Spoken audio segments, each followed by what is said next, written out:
to Anime, Manga, and more. And today I'm going to be talking about the fall season of 2021 and which ones that you should be watching. But before we begin, if this is your first video or your fifth video and you enjoy what you see, please like and subscribe and also share this as well. That would be awesome. It'll help my channel grow. And so let's go ahead and get into it. So I do watch a lot of anime every single season. This is the list of all the anime that I am currently watching, and then these ones I decided to drop due to reasons that I hate to say they were boring me. And then these are the ones that I'm going to go ahead and talk about. I try to watch a few episodes before I actually go over it, but there is a couple of shows that I did not realize had aired. I may have not looked, I may have already had it marked before I actually started to watch them, and instead of going back to my anime list and see what new came out. So I ended up actually adding, I think, like 5 more shows on there. So I'm just going to go ahead and talk about the ones that I'm further into. These are the ones that I have watched up to at least 6 episodes. The other ones I've only watched a couple episodes to see whether or not if I want to continue it or not, but it's not enough for me to know what to expect. Because I'm not as far as these ones. So I'm just going to go ahead and go with these ones. If I watch the other ones and I feel like maybe I should do a video on those later, maybe I'll just do a separate video of just the 1 or 2 that I think, even though it's probably going to be the end of the season. I'll try next time to check before I actually start the season to make sure there's nothing new, because there is a couple other ones that I really liked that I should have put on here, but I'll just go with these ones first. And like I said, the very first one is going to be Mieruko-chan. Mieruko-chan, let's go ahead and discuss a little bit about that one. You may be wondering what it is. Mika Yasua's eyes watered as she fixated on a single spot on her phone. She ignored yet another dreadful, horrific monster that is in her face, uttering the disturbing words, "Can you see me?" Before now, Miko enjoyed her unassuming high school days with late-night horror shows serving only as a form of entertainment. But ever since one fateful day, she is the only person aware of the invisible monsters walking freely among humans. Courageously, Miko makes a bold decision. She will never, under any condition, acknowledge the presence of the horrid specters. However, even though she pretends they do not exist, she can still see how they disturb the people around her, especially her best friend, the agenic and lovely Hana Yurikawa. In order to protect them from the monster's annoyances, Miko gives it her best to continue her school life and avoid every troublesome crisis, even when they scare her to tears. This series I really do enjoy. I love anything paranormal, is one of my favorite things. The fact that she has these really creepy things, when you think about the ghost, you're probably just thinking it's like a black mist or whatever, but some of these are really creepy. They're not just like all human formed.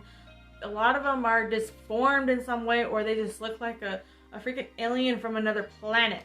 They are creepy. There's one that was from the newest episode. It was really creepy looking at that one, and I felt really bad because it was attached to her friend. And so Miko tries her best to get rid of it, but she's not sure how. And I know I keep saying, go get exorcism or something. Go get an exorcism done, because that's what I feel like you should do. She tried to get prayer beads, and apparently that didn't work. And they have like this little old grandma that just shows up as a fortune teller. A lot of people think that she's fake and whatnot, but then she realizes that Miko is having some issues and actually decides to help. So I'm wondering if she's going to pop up somewhere else. Because she decides, I guess, to go back to her family for something. I don't know what it was. But I was like, where did this grandma go? Because apparently she has the sense to see all this. How is she going to help her? And of course, she doesn't want to tell anybody that she can see all this. And it scares her to death. And so it's just so interesting to see how she's able to deal with it, even though she really can't. How she's able to deal with all these ghost spirits, whatever you want to call them, and try to get rid of them. I kind of back and forth on that, going, is this really going to work? But how is she going to be able to keep all those other ghosts away from her? Like, she can't really do much because she can still see them. So I really like this. It is a paranormal series. If you get scared pretty easily, especially if you watch it at night. I watch it at night all the time when I have time to watch my anime. and it does kind of creep me out a little bit, especially sitting in the dark watching it, but that's also the best time. So definitely watch that if you are not. I know some people have been talking about it, but I would definitely suggest check it out. So the next one, I'm going to put the Japanese title up here because I'm not even going to try to pronounce it, but it is called The Night Beyond the Tri-Cornered Window. And I do want to let you know that it is a form of a BL, which I haven't really seen like anything really BL except for just the small little gestures. It's like, so no kissing or anything, so you don't have to worry about that. But again, it is another paranormal anime. And just like my first one, I love this one as well. So let's go ahead and talk about a little bit on this series. Kosuke Mikado has been able to see spirits for as long as he can remember. Extremely terrified of them, he tries to suppress his ability by wearing glasses. One day, while working at a bookstore, he catches the attention of Ryota Hirakawa, an eccentric medium who is convinced that they are destined to meet each other. Thanks to Hirakawa's antics, Mikado is thrust into the world of a paranormal, with the former promising that he will shed his fears if Mikado stays with him. As they continue to work together, the two discover a series of malicious curses that all point to the same name, Erika Hira. What is this person's goal, and how do they connect with Mikado and Hirakawa? This one is another series that I'm definitely really enjoying, again with the paranormal, but it also kind of reminds me a little bit of Jujutsu Kaisen in a, not like completely, but in a way that our Erika character uses curses, so it that's why it kind of reminded me of Kaisen. So don't think I'm thinking that they're the exact same. They're not. They're two separate things. But the fact that they had the curses involved kind of remind me of that, because even though you have the main characters that are trying to find ghosts and spirits that are haunting people, or negative energy that somebody had manifested into some type of ghost or whatever you want to call it, you have that, but then on top of it you have this girl that's going around putting curses on people and you don't know why. So not only are they dealing with the paranormal and people's emotions, they're also dealing with this girl that is adding more chaos by adding curses on people, and they have to try to figure out why she is doing it.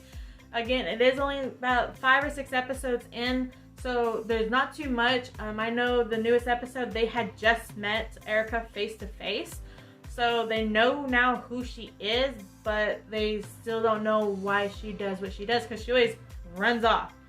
So it is another really good series. I would suggest, if you do like the paranormal, just like the last one as well. If you like paranormal, if you like curses, if you kind of like Jujutsu Kaisen, you may like this new one.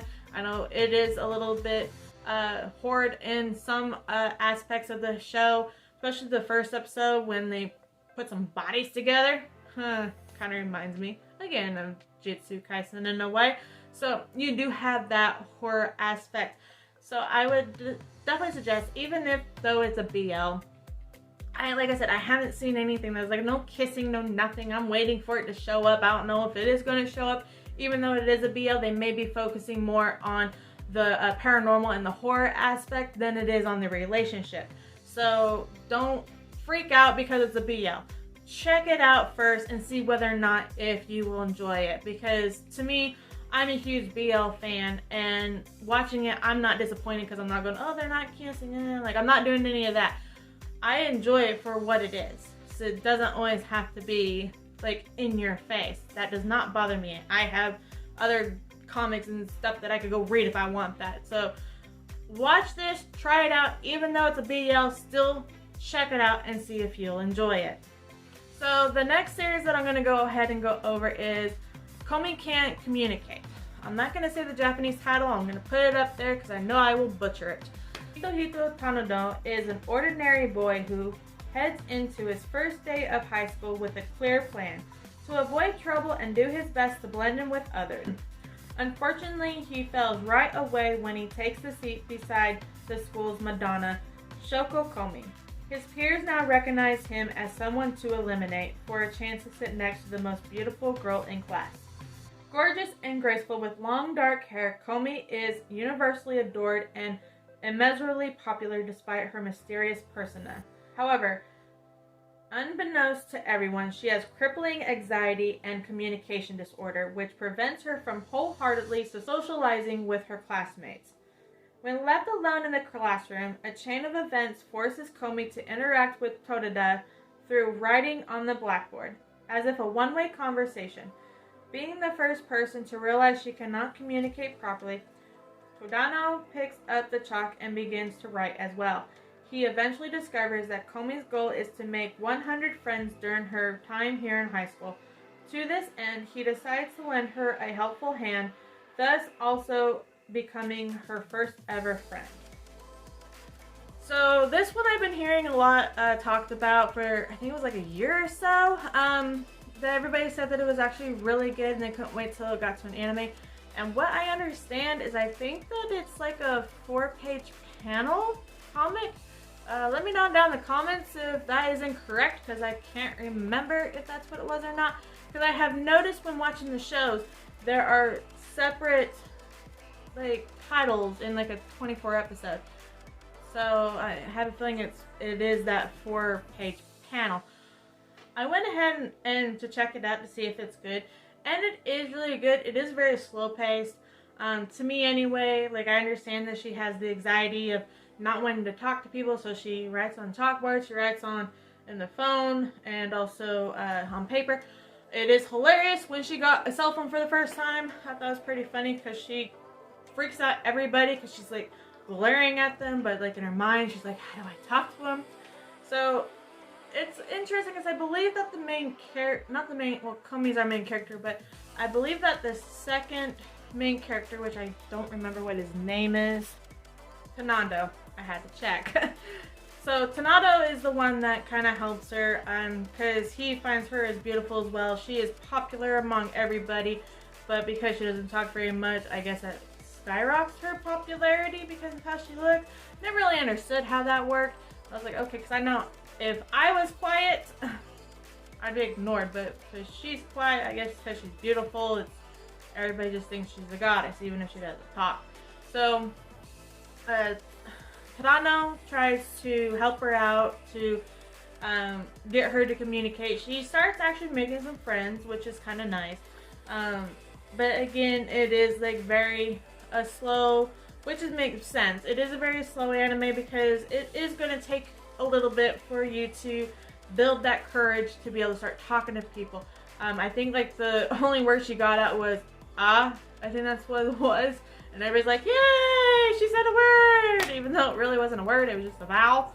But it does take time. Like, people think that, oh, well, at the beginning of the show, or the beginning of the episode, she doesn't talk, but by the end of the episode, she should be blah, blah, blah, blah, blah, blah, and then the rest of the time, it's just making more friends. But with this one, it actually shows reality.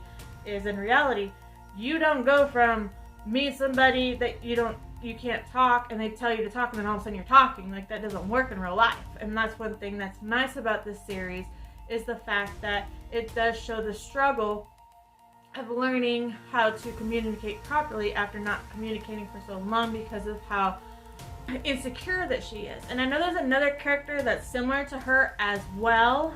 She communicates, but she has anxiety of people or something like that. I can't remember what it was, but she also had anxiety of something, and she freaked out over everything as well. So it's kind of nice that it's kind of showing different people having these issues, and then not going, you should be able to get it done right away, when in fact you really can't get it done right away.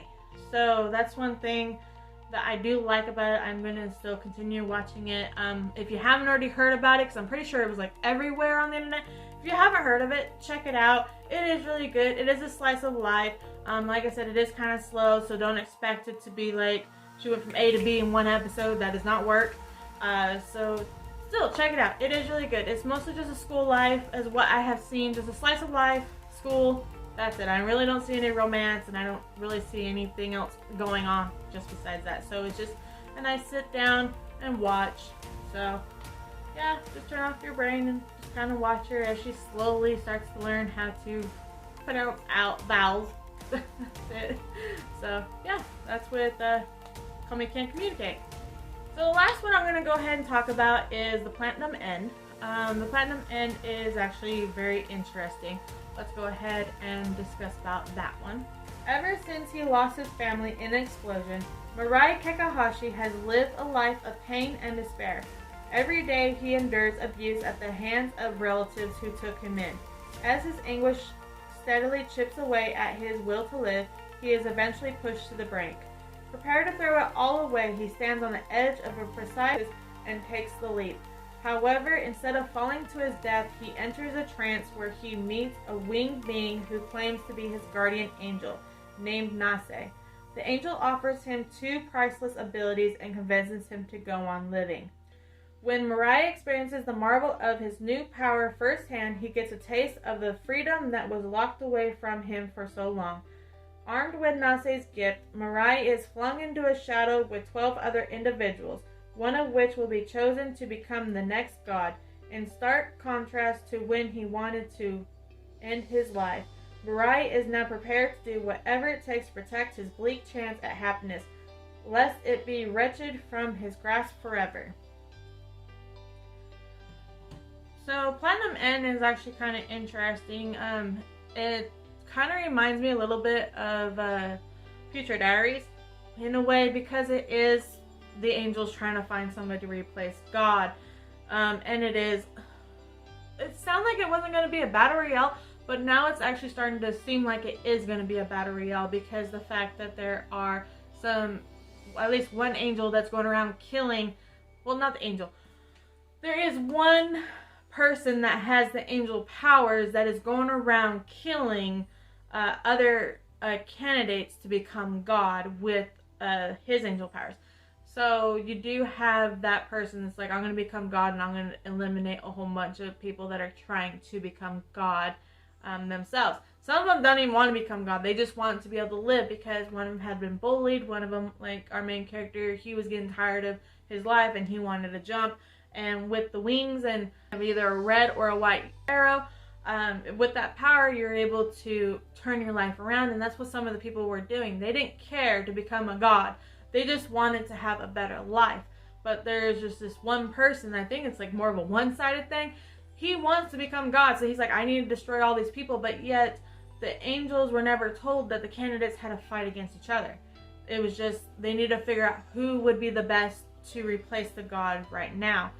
But now the fact that they have this guy that everybody's thinking is a psychopath that is killing all these other candidates, that they need to stop him, because if he becomes God, all hell's gonna break loose. So it's interesting again. Like I said, a lot of these shows that I have watched, I've only seen between 5 to 6 episodes of. We're about halfway through on the season, and I would like to see how it all ends. And I did want to ask, out of all of these, are you guys by chance watching any shows? Have you guys enjoyed these shows that you're watching? Let me know down in the comments down below. Did you by chance want to pick up a show now that you know a little bit more about it? And I hope that you guys enjoy the rest of your day, and I'll see you in the next video. Bye!